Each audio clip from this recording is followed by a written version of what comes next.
country needs every ounce of its energy to restore itself. The costs of government are all assessed upon the people. This means that the farmer is doomed to provide a certain amount of money out of the sale of his produce, no matter how low the price, to pay his taxes. The manufacturer, the professional man, the clerk must do the same from their income.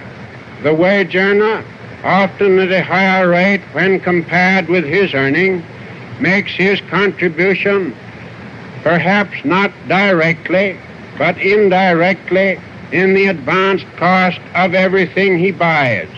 The expenses of the government reach everybody. Taxes take from everyone a part of his earnings and force everyone to work for a certain part of his time for the government. When we come to realize that the yearly expenses of the governments of this country, the stupendous sum of about $7.5 billion, we get $700 million is needed by the national government and the remainder by local governments. Such a sum is difficult to comprehend. It represents all the pay of 5 million wage earners receiving $5 a day, working 300 days in the year.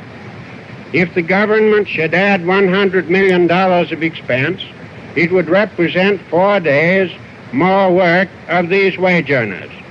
These are some of the reasons why I want to cut down public expense. I want the people of America to be able to work less for the government and more for themselves. I want them to have the rewards of their own industry. This is the chief meaning of freedom. Until we can reestablish a condition under which the earnings of the people can be kept by the people, we are bound to suffer a very severe and distinct curtailment of our liberty. These results are not fanciful. They are not imaginary. They are grimly actual and real, reaching into every household in the land. They take from each home annually an average of over $300, and taxes must be paid. They are not a voluntary contribution to be met out of surplus earnings. They are a stern necessity. They come first.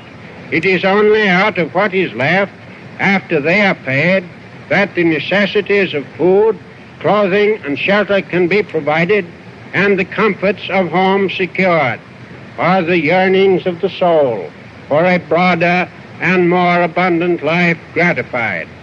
When the government effects a new economy, it grants everybody a life pension with which to raise the standard of existence.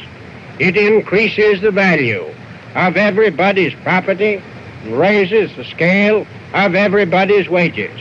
One of the greatest favors that can be bestowed upon the American people is economy in government.